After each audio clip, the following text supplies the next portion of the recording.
Hello and welcome to our Conversation in Careers, part of the One Nucleus Careers Conference, Building Life Science Adventures. So the live part of our conference will be taking place on the 30th to the 31st of March online. But today I am joined by Dr. David Collier, who is Business Development Manager at the Health Department for Queen Mary University of London. And first of all, I just want to say thank you for joining us today, David. Thank you for your time. And I want to use this bite-sized conversation to learn a little bit more about your career journey so far, the highs, the lows, and maybe we can use it to impart some guidance and tips to people who are early career seekers who are at the beginning of their journey. So yeah, just be really interesting to find out a bit more. So to kick us off, could you tell me your current role and how you got there? Sure. Well, thank you for the opportunity to speak on this platform. So I'm currently a business development manager for the School of Medicine and Dentistry at Queen Mary University of London. I've been in post now almost a year, so from the beginning of the pandemic until now. And the role involves seeking and managing academic industry partnerships. So we all know that these types of partnerships, especially the funding that comes through them, is becoming increasingly important, especially as the funding through the charitable sector is declining. So this is something that I was particularly interested to learn about and pursue. So the job in a nutshell is talking to companies, getting them interested in the work that we do and connecting them with the right academics, horizon scanning to find suitable collaborative funding opportunities, some contract work once the collaboration has been agreed, and also some just ongoing grants management as well. How did I get here? So initially I did a bachelor's in biochemistry, University of Nottingham. Had a short career break, well, in a different line of work, should we say, and then came back to science as a pharmacovigilance assistant at the University of Manchester. Off the back of that, I got my PhD position at University of Liverpool, with 2 years spent at Riken Brain Science Institute in Japan. So at those institutions, I was studying calcium signaling in pancreatic acinar cells and its effect on acute pancreatitis. Following that, I did a couple of postdocs in London, the most recent being at Queen Mary, where I was the coordinator of the genetics of endocrine tumors study. So a study looking at the genetic determinants of pituitary tumor formation. Wow, that is an extremely interesting background, David. And I mean, certainly a very strong academic element there. You've really taken it all the way through from your bachelor's to your PhD to your postdoc. So, I mean, there's a couple elements maybe I wanted to expand on there. So firstly, it's moving from that kind of academic environment more into, I'd say you're obviously more industry based now. You're still within the university, but the role itself more commercial in a sense. Yeah. And then I guess also it's so it's how you found that, and then also maybe have taken the skills that you kind of optimized when in the academic side or even the lab based environments. How have you carried those across? Are there particular skills that have been very useful? Sure. So I was considering what I wanted to do next in my career. And I always felt that I have, of course, been interested in science, medical science, but I never felt like I was the most talented person in the lab. You know, I could do a job. I could do everything well enough, but in comparison to my colleagues, I always felt that they maybe had a bit more talent and a bit more passion in the lab. Whereas I felt that my skill set was a bit broader, perhaps. I like to think I have some good soft skills and ability to talk to people. So that was where the study coordinator position was really helpful, because I went from a purely laboratory position at PhD to this kind of halfway house where I was doing some lab work, but I was also managing the study, talking to clinicians that were providing us with samples, talking to patients, consenting patients, doing medical ethics. So it was a much broader skill set. And I saw the business development manager position as an internal opportunity. And I read the person specification and I thought, I think I'm doing lots of those things already, you know, managing relationships, reaching out to people, trying to make research happen. So I thought it was quite a good fit, and I pursued it, and luckily enough, I was offered the job.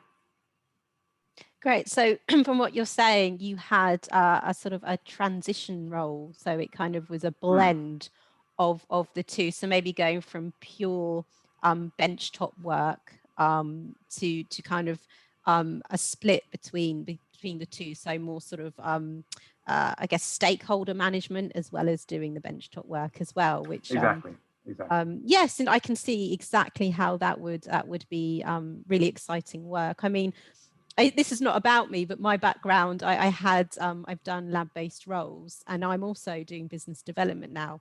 Yeah. And personally, I really enjoy kind of the relationship building, alliance management side of it. That's what really gets me going. And then having the kind of the background context, you know, from studying science in the past is complementary, obviously being in a BD manager in the sector. So I can identify.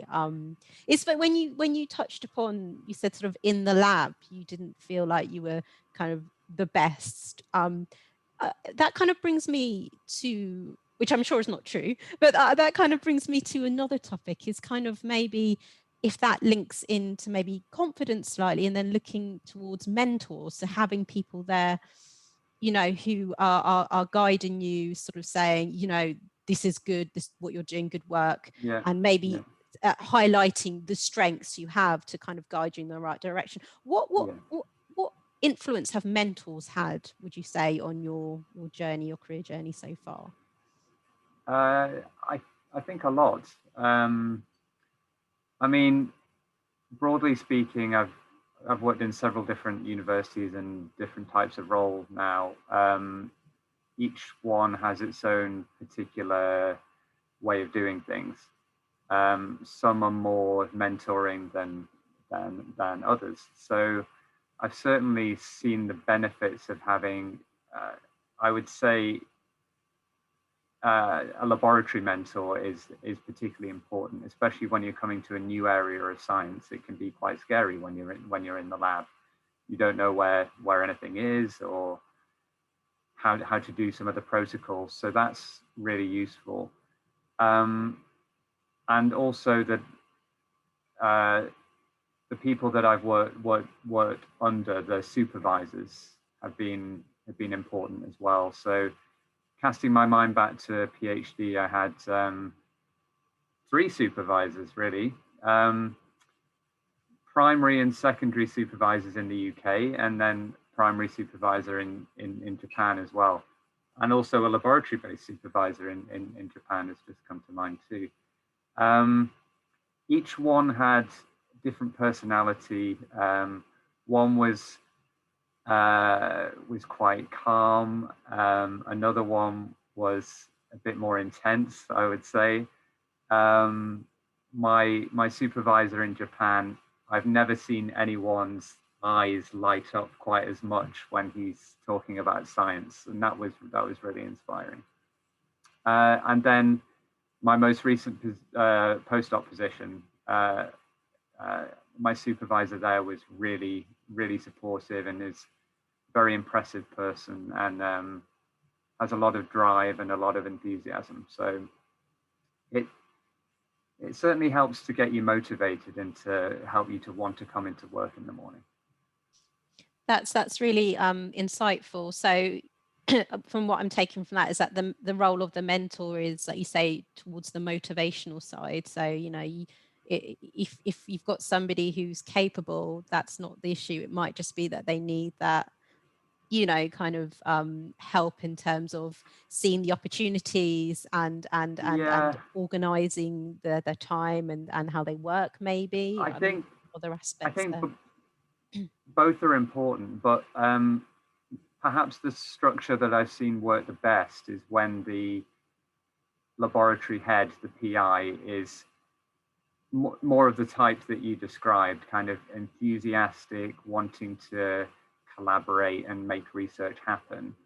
And then maybe on the ground in the lab, if you have, say, a senior postdoc or someone who's been in the lab a long time who can help you out with the more practical matters of how to do the protocols. I find that works quite well. And that's also great because having like different touch points as well sometimes is good for seeing things in a different light or different perspective. Sometimes you need to talk things through with different people to see a different angle, but also for those that are helping you, there's the opportunity there. So you're saying having someone sort of on the ground to help you in the lab. So that's kind of an additional layer there, if you like. So it's an opportunity for someone else in that environment to kind of step up. Yeah. And I've seen that in previous kind of roles and companies I've worked in, is that having that kind of layered structure is maybe more opportunity for other people to work to. So, I'd like to get there. I'd like to be in that position, you know, guiding and helping others. So it's quite a positive environment, I think. And then it might help that person to push on with their own aspirations as well. You know, if they're wanting to become a laboratory head or to apply for a research fellowship, then having that experience under their belt really helps them as well, I think. Exactly. Sometimes, you know, you sort of need the opportunity there to try to determine this is for me, you know, this is what I thought it was going to be like, or perhaps, you know, not. You've touched upon Japan. You know, you did part of your academic kind of career, if you like, out in Japan. Was it when you were doing your PhD? Yes. So my next question, which ties into that, is around kind of defining experiences that have guided your career. So to me, that stands out as something that would do that. Do you have a couple of those to hand that you could share with us? Well, whilst I'm thinking about other ones, let's go straight to the Japan. To the Japan one that you mentioned. Yeah, I mean, obviously that was an amazing opportunity. Living and working abroad was something I'd always wanted to do. I'd seen other people do it. Maybe I was a bit afraid to do it myself.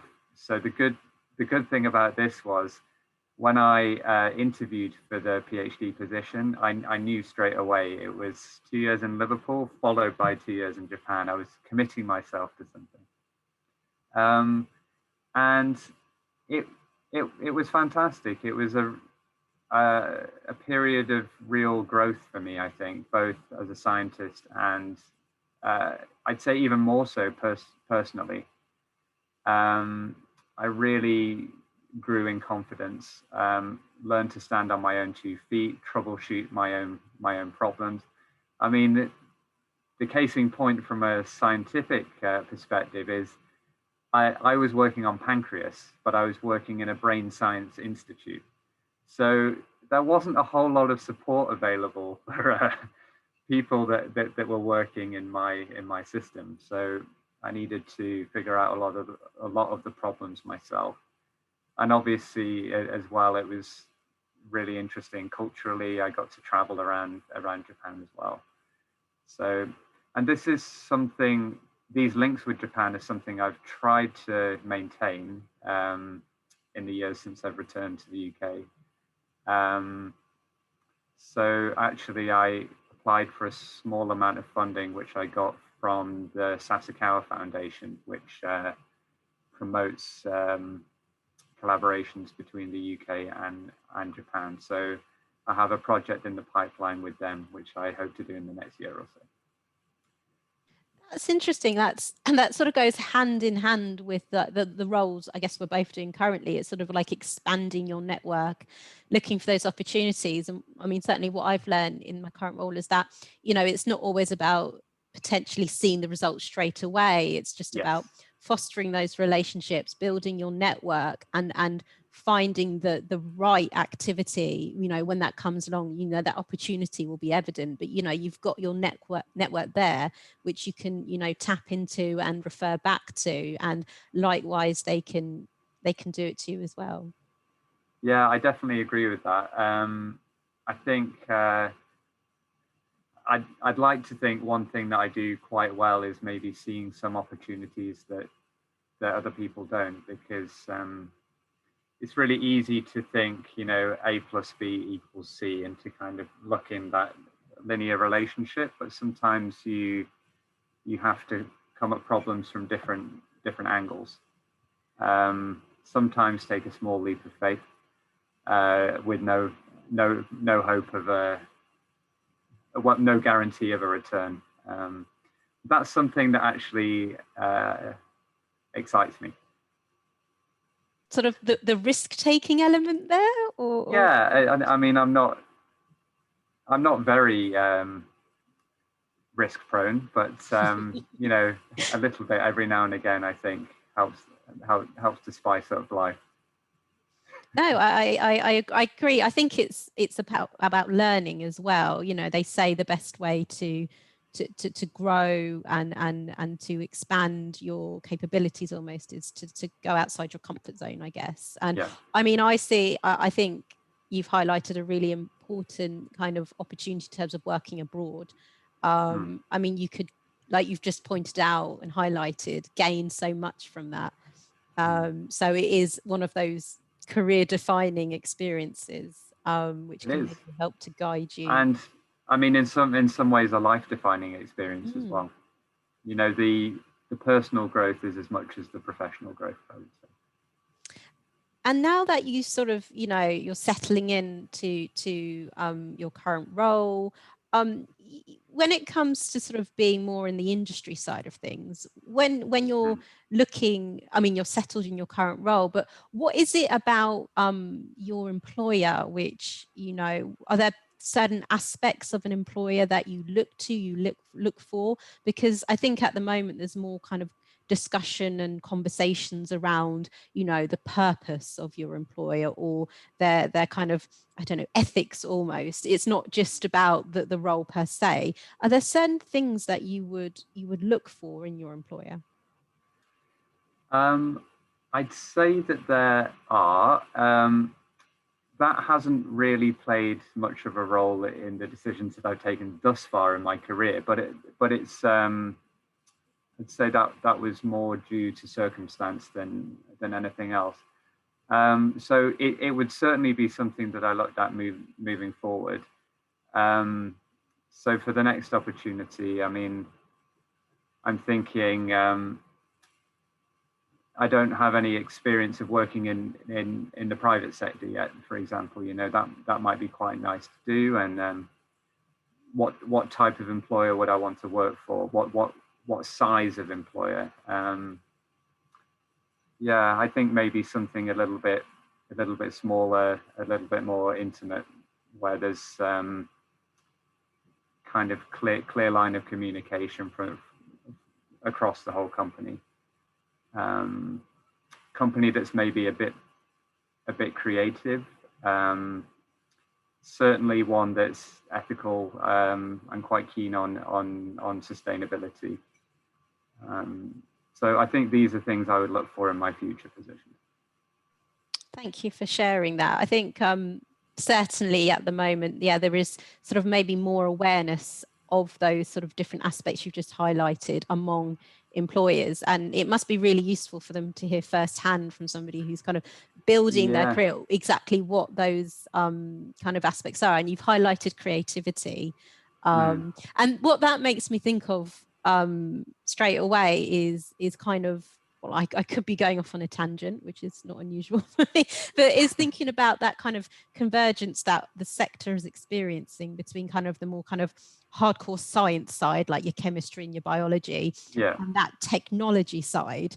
And I hope I don't regret saying this, but some might see the technology side in the companies as, you know, in terms of their ways and their offices, and you know, they're kind of beginning to show a bit of creativity in the office space. Not that anyone's really in the office space at the moment when we go back, you know, and I think they show that side to their employees. They kind of almost use it as a way to kind of sell themselves, because employers have to sell themselves in that sense, I guess, as well.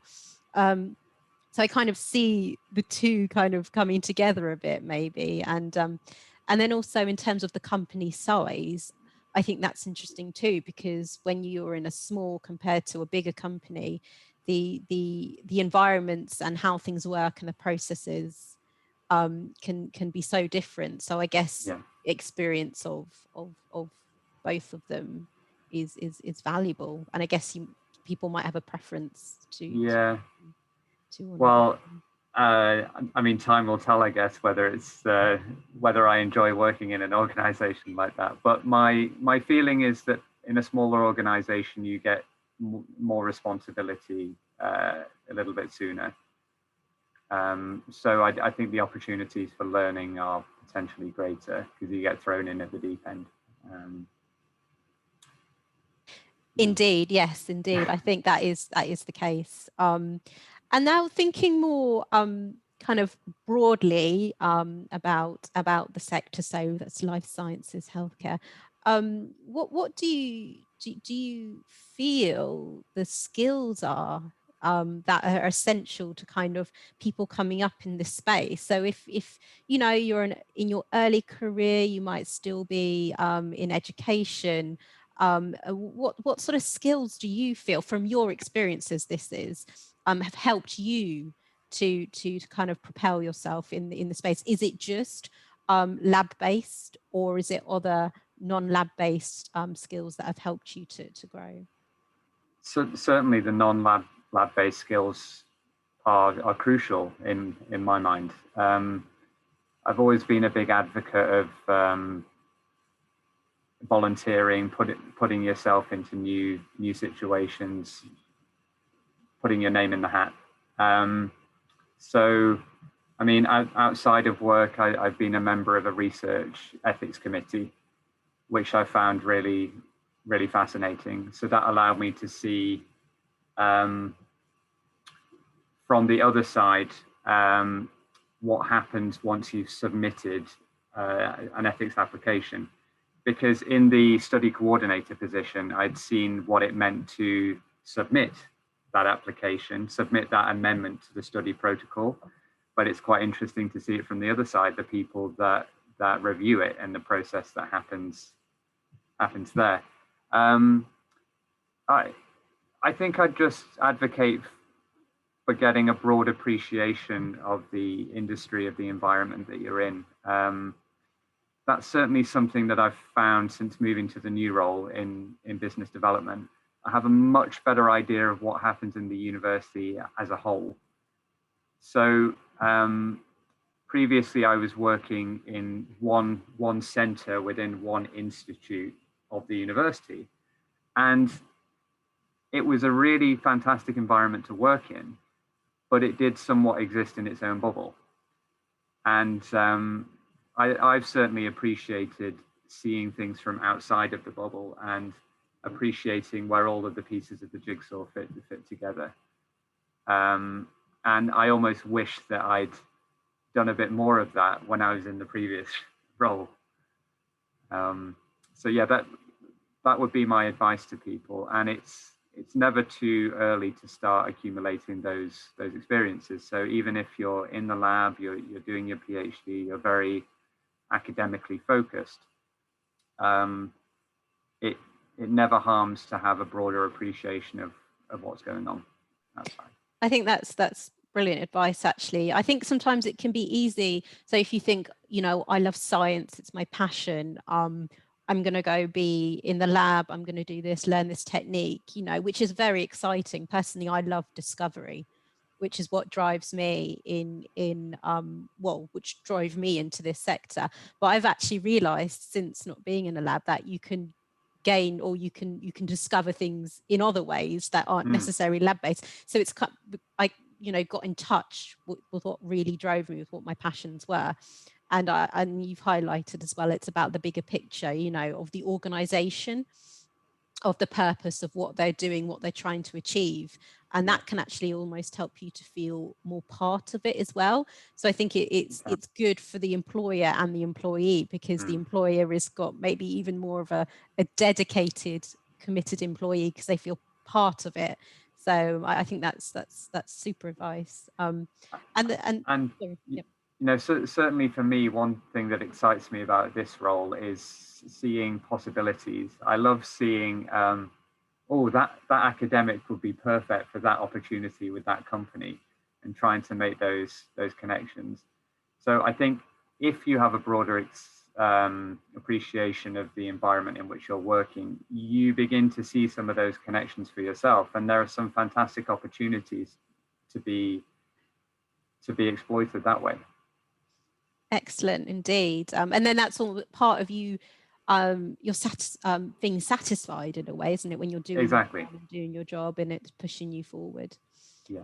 So sort of to finish up then, I think you might have already kind of indicated where, you see the future in terms of your career, in terms of what you'd maybe like to focus on more. It could be skills wise. It doesn't have to be a particular employer or anything, but where do you see your kind of dedication and focus going?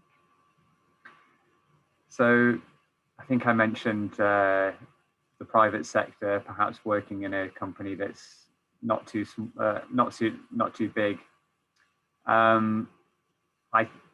I think that would be really valuable experience, and it taps into what we were talking about before, that just a broader appreciation of the ecosystem and how it all works. Because in this current job, I'm trying to connect companies with academics, and I see the I guess the issues from the academic point of view, but I have less of an appreciation of what the company is thinking, the company mindset. So that would be really useful, and I think would give me a much more complete skill set if I could see it from that side as well. Working for a research funder would be quite interesting for me. I'm quite interested in science policy and increasingly in grants administration and that type of thing, which perhaps if you'd asked me a few years ago, I might have not been too keen on. And one more left field choice from outside of science, perhaps, is diplomacy. Working for something like the Foreign and Commonwealth Office. I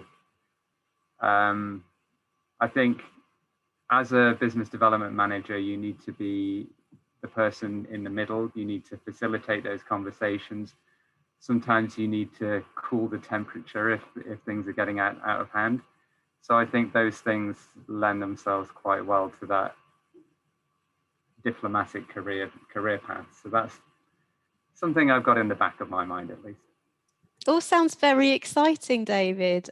Just thank you so much for taking the time to share those insights with us. And thank you for the opportunity. Thank you to all those who will be listening to the session as well. And I do hope that you can join us for the live careers conference taking place on the 30th to the 31st of March. So with that, I'll end us here. Thank you.